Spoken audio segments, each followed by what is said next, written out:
वाजं ब्रह्मणान् ब्रह्मणस्पद आनुशृण्वन्नोतिभिस्ते दसादनं श्रीमन्महागणपतये नमः। प्रणो देवी सरस्वती वाजेभिर्वाजिनीवते धीनामवित्रियपद ॐ वाग्देव्यै नमः। ॐ स्वस्ति नो मिमीतामश्विना भगस्वस्तिरेव्यरिदननर्वणाः स्वस्ति पूषो असुरो दधातु नः स्वस्ति द्यावाः पृथिवी सुचेतुना स्वस्तये वायवप्रभावहै सोमं भुवनस्य यस्पतिः बृहस्पतिं सर्वगणं स्वस्तये स्वस्तय आदित्यासो भवन्तु नः विश्वे अवन्तर्भवस्वस्तये स्वस्ति नो पार्थिवगं मतः स्वस्ति पत्ये स्वस्ति ऋतेरेवचे स्वस्ति न इन्द्रत्राग्निश्च स्वस्ति नो अधिधे कृते स्वस्ति नस्तारिष्टमरिष्टमेयं महद्भूतं वायसं देवतानाम् अम्होमुचमाङ्गिरथं स्वस्त्याक्रेयं मनसा चतार्क्ष्यं प्रयतपाणिः शरणं प्रपद्ये स्वस्ति सम्भारेष्वभयं न अस्तु। ॐ शान्ति शान्ति शान्तिः। हरिः ॐ तत्सत्। सद्गुरुपादारविन्दार्पणमस्तु। Om Sai Ram. Thank you for having me back here again. It is immense joy. I cannot put it into words how beautiful it feels to be sitting here. To have Baba here with us, to have Mama here with us, to have Sritanji welcome me, to have Anantaramuji who's written the Sacharita in the Kannada. I mean, such amazing, wonderful people. Kumar uncle is also here somewhere. I cannot see him. He's here. Who's like talking, walking Baba all the time. And all of you others present here, sir. All of you, I think it is my blessing that I can sit and talk here. Everybody says they are blessed I'm here. I think I am blessed that I'm here. So first of all, thank you so much for having me here. Thank you. Today morning when I woke up, I was telling Baba, I keep going to temples and talking. In fact, not today morning, last night. I said to him, Baba, I'm talking of books, stories from my books, experiences, learnings, but I want something new to share today, something which can move our hearts, our souls. I said this to him and I slept. In the morning when I got up and I did pranam to Baba, in that 1 minute, he gave me the message for today. And it was so overwhelming, so overpowering that I've been waiting to reach here to share what he shared with me. Something really beautiful that I have never spoken about before. So I will talk about it today.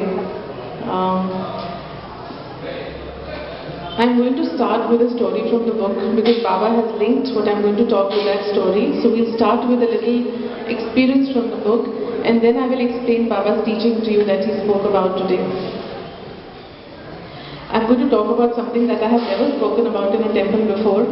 I'm going to talk about my own birth, the story of my birth, which a lot of you would have read already, but you can hear it from me today. So this obviously happened years ago. My mama and my papa. My papa was working for the army, for the Indian Armed Forces. Now he's retired, of course. And mama being a beautiful support system for papa. They were very much in love, I'm told, when they got married, and the love blossomed and they had 3 sons, one after another. Three beautiful, healthy, good-looking, happy sons they had. And like it is said that life spares no one, destiny spares no one, karma spares no one. What we have done is what we get back. So I'm sure there is something they had to give back to the world, something that had to happen. So these 3 children that my parents had, 3 sons that my parents had, one after another in a span of about 2 years, they lost all 3 sons. First one passed away, then the next, there were 2.5 years, 1.5 years, and one tiny one was just 7 days. The third one, when he was born, Papa was fighting the 1971 war on the border. So when he left Mama and went, Mama was pregnant. When he came back, he came all excited with toys and gifts that the baby is waiting. But when he came back, there was no baby. The baby had come and already gone. And Mama was alone, shattered to have lost the third son. It is very easy for me to sit here and talk about it, but very difficult to even imagine what they must have endured to have 3 children and lose them in a row one after the other.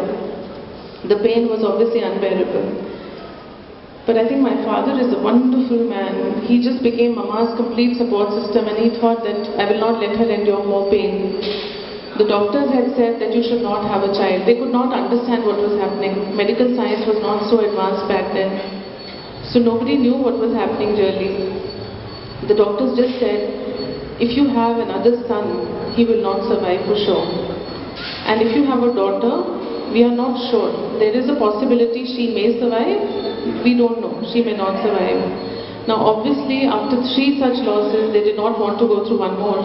So they decided that we will either just be there for each other, and maybe at a later stage when we are over with all this, we'll adopt a baby and have a baby, but not have our own child for sure.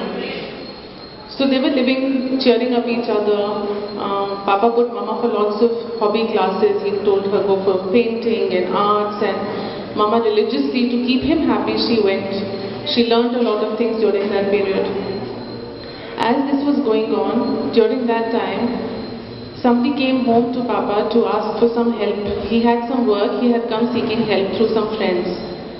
He said to Papa that I have heard of your tragedy and please come with me. I know somebody called Kamli Wale Babaji. He will bless you and you will have a child. Somehow it runs in our whole family. We have never gone to any human gurus. It was not us, to go to astrologers or anybody who's in the living form. I think even I grew up not believing in that at all. For me, God was God. God I could not identify in people. I still cannot. I can respect people, love people for what they're doing, but I never see Baba. Baba is in everyone, but nobody can take the place of my Guru. Nobody. A lot of people write letters to me saying, do you know Baba has reincarnated in so-and-so city, in so-and-so city. So many mails and messages I get, I just smile and I pay my respects and I delete the message. Because Baba does not need to reincarnate. He's still here, right?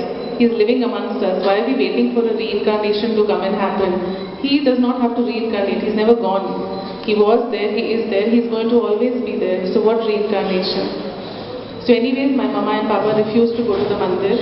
They said that no, we do not want to go. Thank you so much. We respect that you're worried about us, but they refused. As destiny had it, this person kept coming back to them for more and more work. Every time he came, he insisted, please come once with me. This is not like other gods or gurus. He's someone different. Just come once. Sometimes in life when people want to help you selflessly, you just give in. They didn't want to go, but the love that this person was showing, selfless, he was getting nothing in return. He just wanted them to come with him. So finally my parents conceded and they said, okay, just for you, this one time, we'll go with you. And they went with this person to Kamli Wale Babaji. Kamli Wale Babaji at that time was in his late 80s or 90s, I'm told, very aged, very old. He was called Kamli Wale Babaji because he used to just wear a kamli, a kampal, a blanket around him and just hold the blanket here with one hand and walk. Not even wrapped around, just holding it here. His vision was very poor. He could hardly see the person sitting in front. Very poor vision. But he had the pink cheeks and the glow of the aura of beautiful energies and youth around him.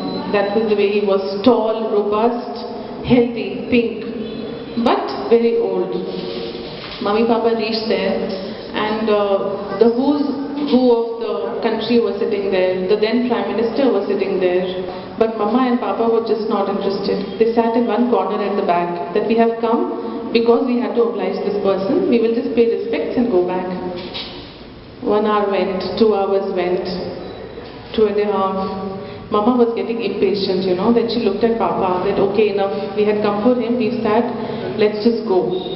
So she signaled to Papa, and just when he was moving, that okay, let's get up, suddenly Babaji said from there, Puttar, Ithya, that's Punjabi, my child, come here. So suddenly the whole hall turned, and Mama realized that everybody had turned towards her. She's sitting at the back, and he cannot see even the person sitting in front. So people signaled for her, get up, go in front, he's calling you. Mama, Papa got up, they went up. The moment Mama went and sat there, still a little lost and confused, Babaji said to her, "Sab kuch gava ke aayi hai. You have lost everything and come. Tino chale gaye. All three have gone." And Mama obviously was shocked. She was so full of the pain. If somebody suddenly says it to you, you get so overwhelmed. She started weeping. He said, "Don't cry, my child. किसी को जिंदगी में जल्दी मिलता है, किसी को देर से मिलता है. Some people get it early in life, some people get happiness late in life. There is lots in store for you, don't cry." Saying that, he blessed her. And Mama, Papa were really surprised at what was happening. He just said to them, "Just do what I asked you to do." He did not say you will have a child. He said nothing. He said, "Go and help people. Do all the good you can in all the ways you can, to all the people you can, to all the animals you can, in whatever way is possible for you. Don't worry about how much money you have. The heart should be there. Whatever good you can do, just do that." And he sent them away.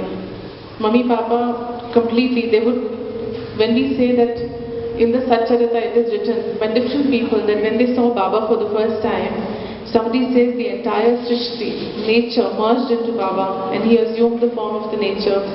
Somebody says that I forgot my entire body, physical body.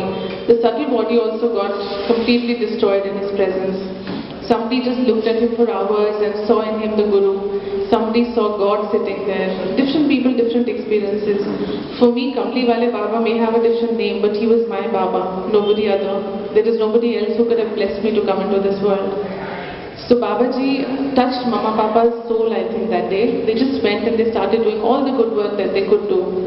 Helping people. They would go to orphanages, take food for the children, take clothes for the children. At that time, there used to be widow ashrams. They would go to widow ashrams and the ladies living there, they would give them clothes, again food.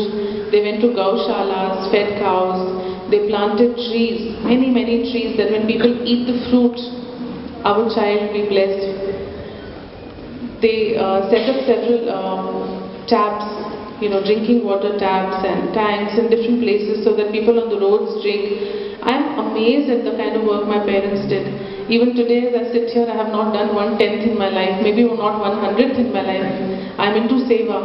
Still I cannot compare to the bhav and the consistency with which they were doing seva. In between they would go to meet Baba and Baba would just bless them and just say continue, go on. And they would just go back and go on. Sometimes he said go to the dargah and take blessings. Sometimes he said go to the church and take blessings. Sometimes he said there is a Gurudwara in a different city, go there and take blessings. So he kept sending them to take blessings also of different gods. We say God is one. These energies are beautiful. When you go to a dargah, you get a beautiful energy. You go to a Gurudwara, there is a beautiful energy. So they kept getting blessed all through. And just like our Baba, Mama narrates to me that once he used to stay in somebody's house, Babaji. Somebody had said you can use our house for meeting people. So once food finished, there were lots of people to be served and people came and said, Babaji, we don't have flour to make more puris. And he said, no, go to the storeroom. There are 3 bags of flour lying there. So they went and they checked it and came back. Baba, no, the storeroom is empty. No, go and check nicely. Go back. So they went back, they again checked, and they came back. Babaji, it is empty. What should we do? People are waiting for food. He says, you people don't have the right eyes. You take me, I will show you. So they helped him up. He needed help to walk. They took him to the storeroom. They again opened the door and said, Babaji, see. And there were 3 bags of flour lying inside. There were times when they would say, Babaji, the sabzi has finished, the vegetable. So take me inside. He would just put his hand inside like our Babaji, turn his hand around in the cauldron, and then the sabzi would rise up. It was just on the base, and then when you look inside, it's full. So he just blessed. He wanted nothing in return. He has never asked Mama, Papa for one little thing other than the fact, do good. That's all he said. Time kept going by, and after some time, he told them in a very discreet manner that it's the time now. Time for happiness. Go, have a child. I think the kind of faith we have in our Guru makes all the difference. The moment you question the faith, it is not complete faith. The love they had for Babaji, they just trusted. They forgot that we have lost 3 sons. They forgot that we have gone through so much anguish. They forgot what doctors had told them. They forgot what astrologers had said to them. Everything just took a back seat. The faith took the front seat. And they said, okay, let's have a baby. Babaji is saying, let's have a baby. So they planned a child and the child was conceived. Mama went through her pregnancy doing all the good work, continued to do lots of puja, lots of reading of the various books she tells me, Bhagavad Gita, Ramayana. I mean, she kept reading different epics, different scriptures during her pregnancy, did lots of good work. In the 8th month, Mama had a dream. In her dream, she saw herself floating in the air, flying. And there were temples and temples all around. There was agarbatti, the incense sticks, dhoop lit up everywhere, and the smoke of the agarbattis was so much that the entire atmosphere was just smoky and hazy because of that. She says the dream was so real that I could smell the agarbattis literally in the dream. There she saw Babaji. He came to her and he said, here, have this fruit, prasad. She took it, thanked him and turned around to share the prasad with Papa and others. And then he said, no, this is just for you, have it. She had the prasad in the dream. When she woke up in the morning, she said to Papa, a girl it is going to be, you wait and watch. I know Babaji came and gave me and the girl is going to live. And Papa took faith in Mama's faith. They waited with patience. And then as predicted by Babaji, as blessed by Babaji, on 5th August, I was born. And I'm still alive and living and breathing here. And I'm the greatest proof that we can rewrite our destinies. We can rewrite everything. People say everything is pre-written. A lot is pre-written completely, but a lot can yet be written. This is all in our own hands. The problem is we consider ourselves weak. We say, how can I change these things? I'm suffering. How can I bring happiness into my life? You have people in the house who are suffering with diseases. Somebody doesn't have a job. Somebody doesn't have food to eat. People are going through different kind of problems. There is nobody I find today who's without a problem. Everybody has a problem. Somebody has a very big one, somebody has a smaller one. Everybody has a problem. Everybody comes to me and says, please pray to Baba for us.